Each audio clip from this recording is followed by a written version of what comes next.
Our guest today is a veterinary doctor and a specialist in exotic animals by education. He's a baker and a bakery owner by profession. He followed his heart and shifted his path, and he's one of the best bakers in the city now. But today, he's here to discuss his personal journey and the challenges faced by the LGBT community and about the Pride movement, which, even in such modern times, is looking for legal validation across the world. We have with us Dr. Sujit Seshadri. Thank you for being so kind and taking your time out for this, Sujit. Hi. Hi. I want to start by asking about your education. You must have, taken a lot of effort and hard work to spend all those years studying veterinary medicine. I'm curious as to what made you switch your career paths to baking. So technically, I haven't switched because I still do both. Okay. Yes, it's a struggle to balance both of them. Both of them are equally demanding jobs, but I don't think I can leave any of them. I really enjoy being a vet. That's the whole reason I put myself through the strenuous education and the difficulties of the profession as is. I really enjoy being a vet, and sometimes I do miss all the time I get to spend with animals. But when I was in veterinary college, I think when I was in my fourth year or something, I started baking a lot. I always loved food, and I was always, watching shows on, food and all of that. And but I never did anything. Only then, I think it was about 2014 or something, and I started baking. And I started baking more often, learning more stuff. And but I think in 2017, I decided that, that was like almost 3.5 years that I was baking and cooking. And I was like, maybe I should try studying it for a while and seeing how that goes. So to be honest, when I actually decided to take that decision, it was mostly like, oh, let me just try this out. I am still really young and I can just, it was a 5-month diploma and I was like, let's see what happens after that. And here I am after that. And, I never really imagined to own my own store or something. I had no plans whatsoever. It just all just, I think it just took its own path. Yeah. That's amazing. So you have two passions basically now. Yeah, pretty much. It's so hard to find even one passion for a lot of people. So it's amazing to see you have two. First of all, thank you again for agreeing to share your personal experience. So could you share your experience when you were young? There must be a lot of conditioning around and the norm is being straight. So were you confused about being gay, and how did you realize that you were gay?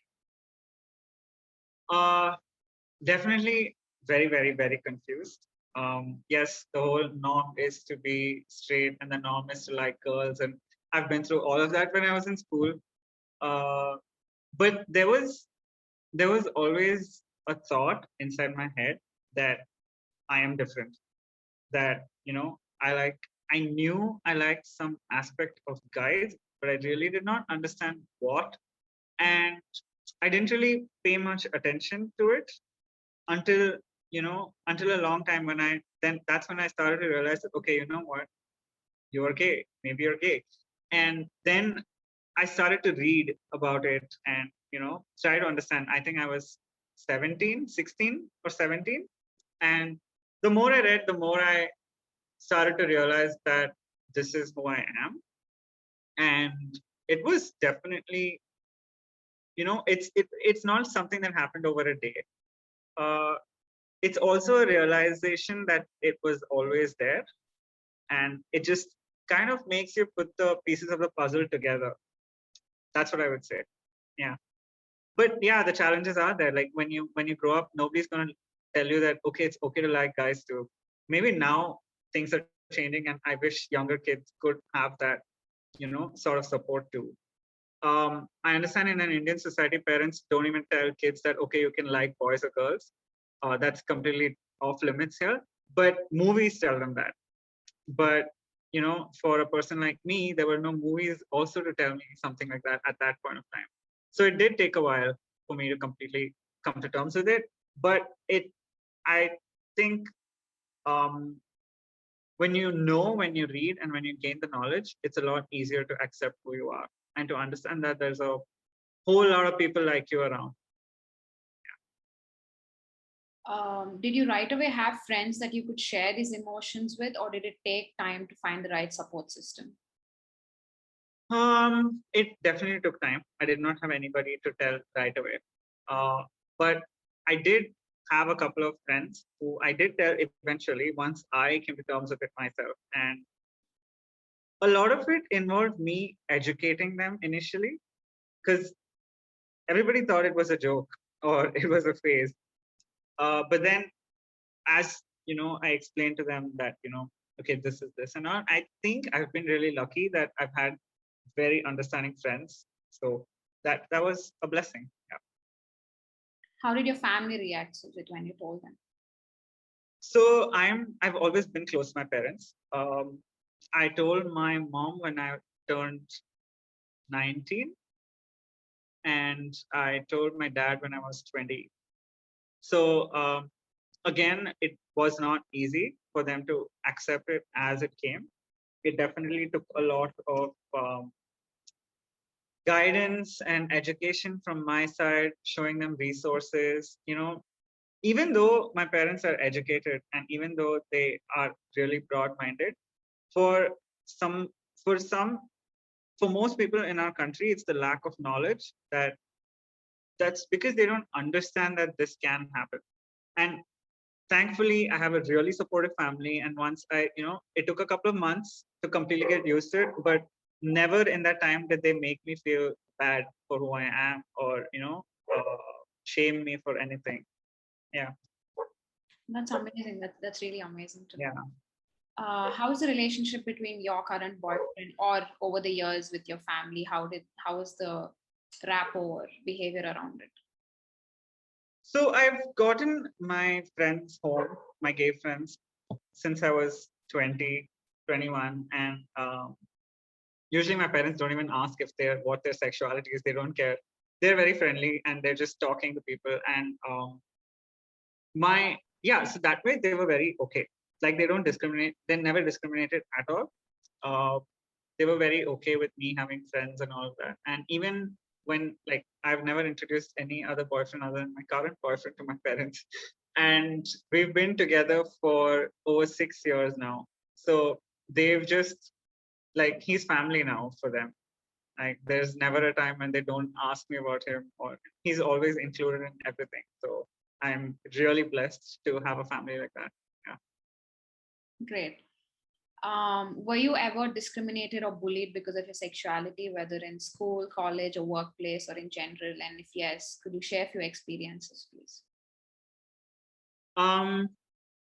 So in school, I went to a school that had a very low strength. There were not too many people.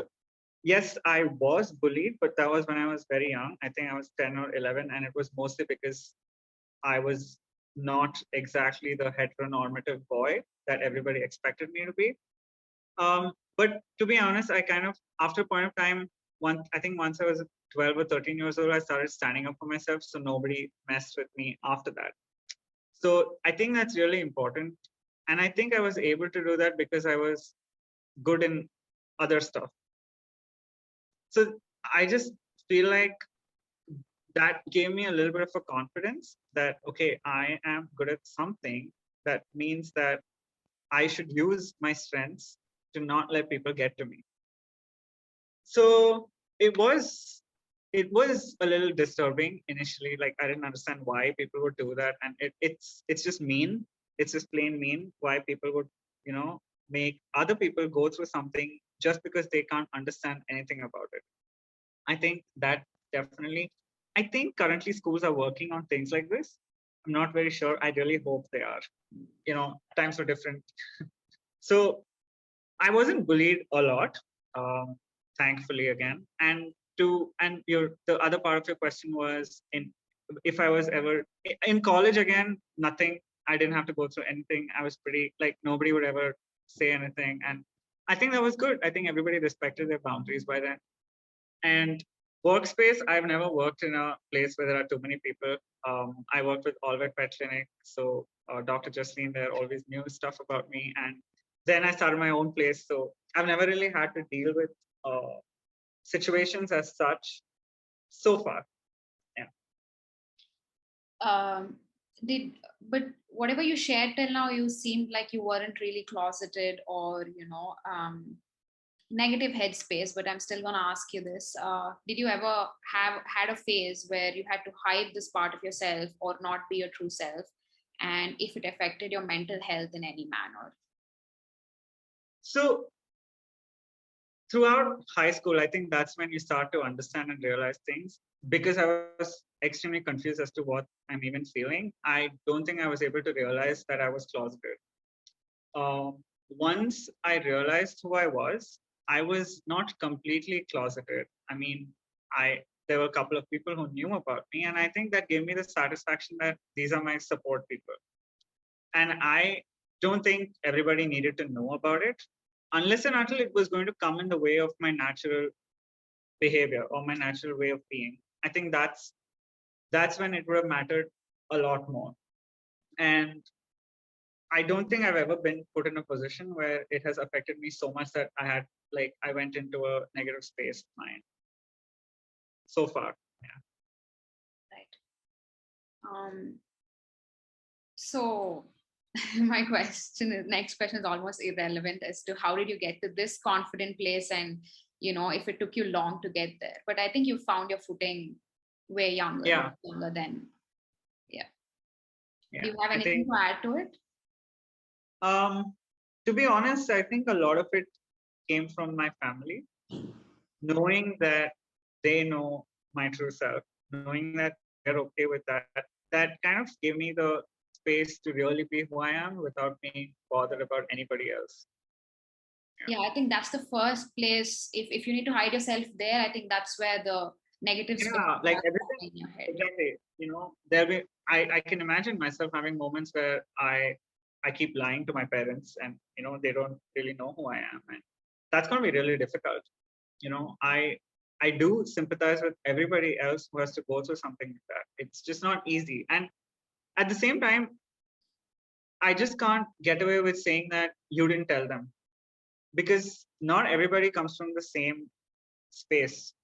It's very different for each person. Just because you're gay, the society thinks that very few professions like fashion design, etc., may be your calling. Could you explain why that assumption is wrong?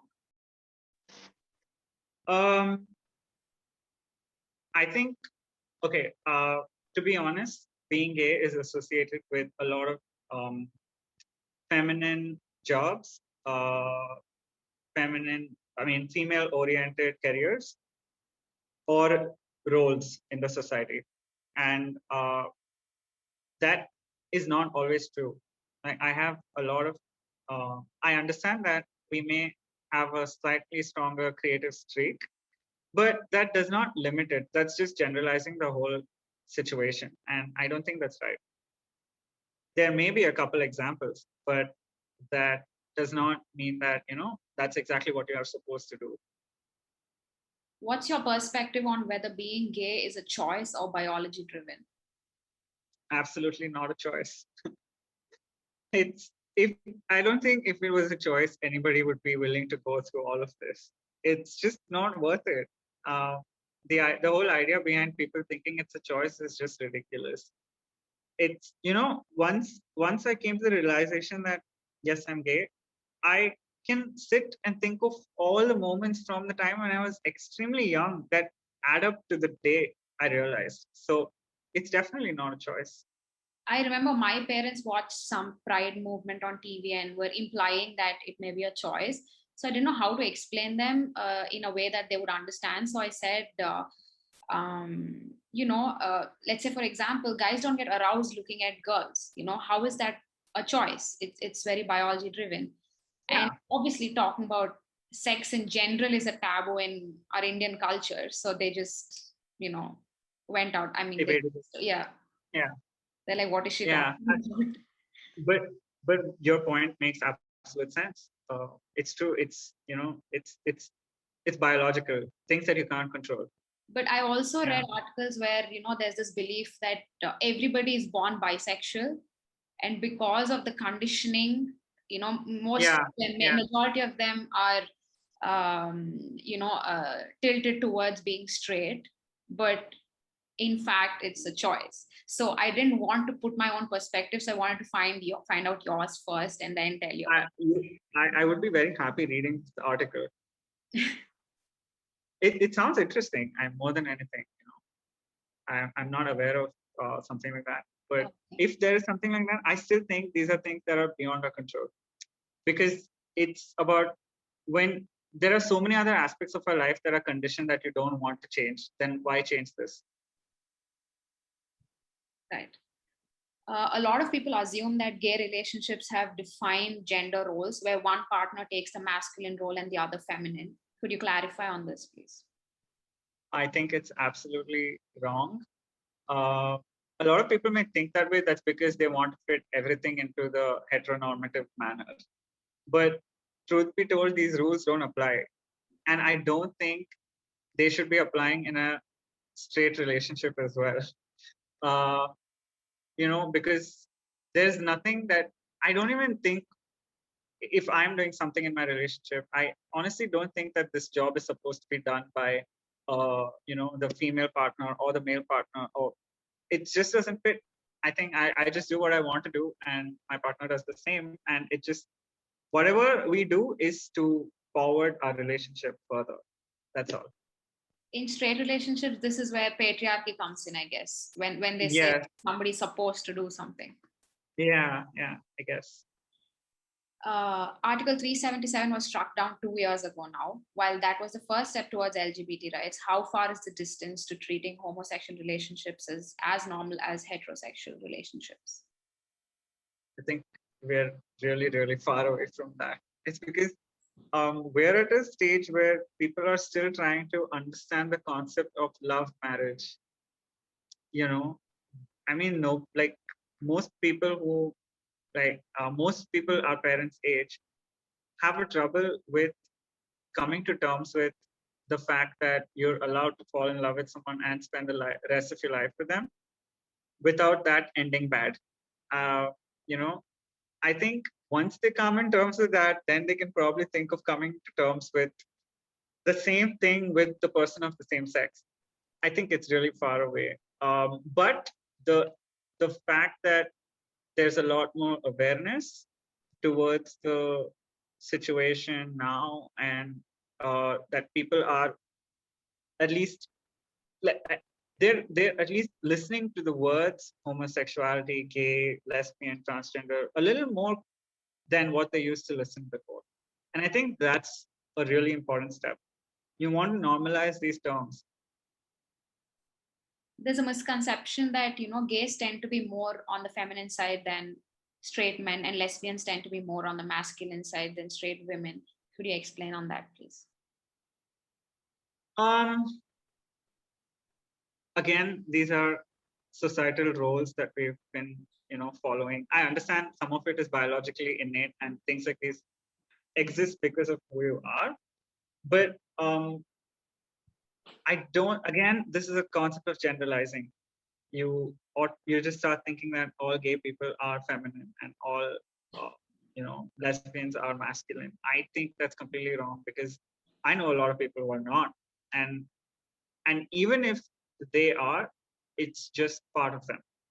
So people just need to suck it up and be like, okay, this is how the person is. And just because the person looks a certain way, behaves a certain way, doesn't mean that they're any less of a person. In corporates, there are a lot of stringent rules regarding uniform policy. And for men, especially, they're just allowed to wear those 3-4 sober colored shirts and pants. And if they divert from that, it's known as violation of policy. This might, be emotionally not so good with not just gay men, but general men where they have a different fashion sense. But how much further does it affect gay men? Or even haircut, for example, you're not allowed to grow your hair at all other than the really short hairstyle.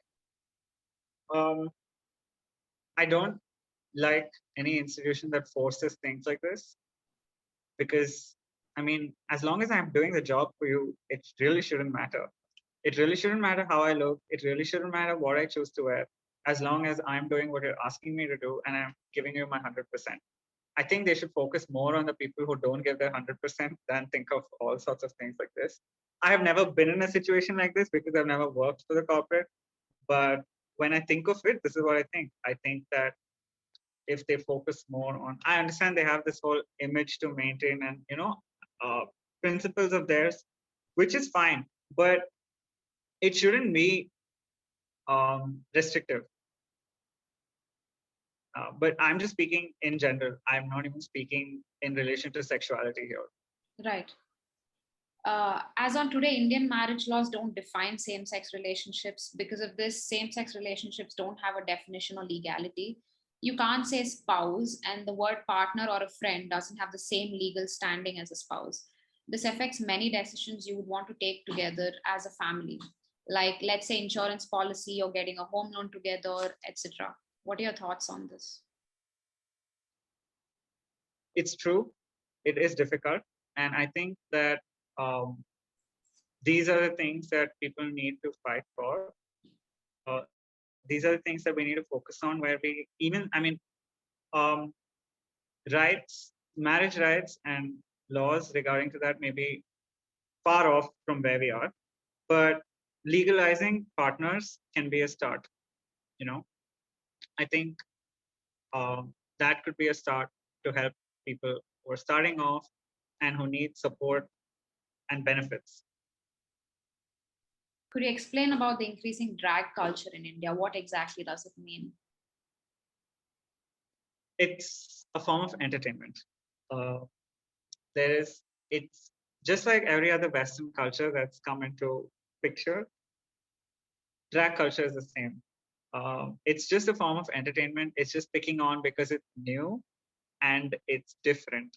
Anything that's new and different. And now, thanks to people like RuPaul, it's been put into great light. So a lot of people look at it with a little more respect than they would have otherwise. And I think it's great. I think that just means that people can accept somebody even if they're way out of the box. That's what it means. And it's just a performance. It's what they like to do. And I think it's good that more and more people are accepting of it. In general, straight girls tend to enjoy the company of any member of LGBT community, but most straight guys tend to shy away from it or fear them. What's your perspective on this? Why do you think this happens? I think they're just I think they just feel like if they associate themselves with gay people, they have this image to uphold, I guess. And this is, I don't know. A lot of my friends are okay because they know who I am, but I understand what you're saying. It is true that a lot of straight guys may not be completely okay with hanging out with gay men, especially if they're effeminate. So I think this comes from a fact that they feel threatened. It could also mean that they think that the person can take advantage of them, which could be rooted in several psychological issues there, past experiences or whatever. You know, I I cannot speak much, but most likely it could be rooted in past experiences or experiences of somebody else or just societal images that keep circulating. Like things like, oh, he's going to touch you. Oh, if you're around him, people are going to laugh at you. It's just simple. I've heard a lot of confusing explanations about the meaning of transgender. Many even think transgender is similar to eunuchs, of people who are born with both male and female reproductive organs. Could you clarify, please? It's not a biological condition. People are not born with both reproductive organs. Transgenders are people who identify themselves um, as a member of the other sex than what they are born with. So if if I consider myself transgender, that means that I feel as a woman from the inside, and I don't feel like my body is mine. So it's completely different, and it's absolutely not something that they're born with. I mean, physically. I know there are non-binary people who don't want to be referred to as a male or a female. Why do they feel that? I cannot explain as to why they feel the way they feel. But some days I want to feel a little more feminine, and some days I want to feel a little more masculine. I think I can explain this with that. Maybe it has to do something like that. But that's about it. I think gender rules shouldn't apply. LGBT community has forums, meetings, parties, and parades. What happens in these gatherings and how do you support each other?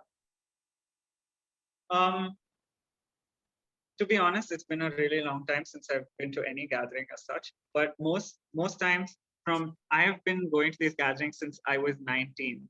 And from what I remember, there used to be a smaller number of people who used to meet, but now the numbers have become so much. It's really good to see so many people come. In gatherings, mostly it is to discuss what they want to do in the city to make a change. And apart from that, it's also talk about each other's experiences and make sure that they're there. A lot of people who don't have supportive families or supportive friend groups find it very useful to have somebody to come back to whom they can talk about issues like this. And they know that there is a bigger group of people there to support them if they need anything. And as for prides, I think it's just to spread awareness. It's a day of celebration and spreading awareness mostly. It's I think pride, the concept of pride is really not understood here. And a lot of people, when I've been on prides myself, I've seen a lot of people not understand what's happening. Um, and mostly it's like, I think there's like this lack of knowledge that just keeps them wondering what is happening. But I think there should be an awareness spread as to why they're doing what they're doing. And that'll definitely help them put one and two together to understand it better. What do the terms validation, acceptance, and equality mean to you? I think that would mean a time where I can walk out with my partner and a random stranger would assume that we're together and respects that. Where I can make a reservation for the two of us together, and wherever I am, they would know that we are together and respect that. I think I can get validation and acceptance from my family, from people around me who know me, but mostly it's about getting that from a larger audience. I think heterosexuals take it for granted because you don't even realize it exists. Today, if you go out with your partner, what's your experience like? Do you get any disconcerting looks or do you feel uncomfortable or? Not really, thanks to the fact that a lot of Indian men do hold hands and put arms around each other and walk. So it's pretty okay. Nothing really, nobody looks at us differently most times. But there are some times when people may understand that we're together. But yeah, so far, nothing's ever happened. Touch wood. Yeah. Why were you okay with talking to me today? How do you think representation of your journey will help others in probably finding themselves?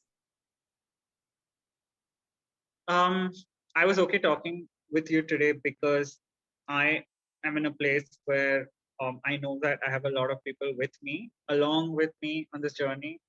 Also, how social media has changed things so far. It's definitely a lot easier. My journey, I don't know how much that could help anybody, but knowing that I was one person who was okay, who was able to share my experience and be honest to the people around me, and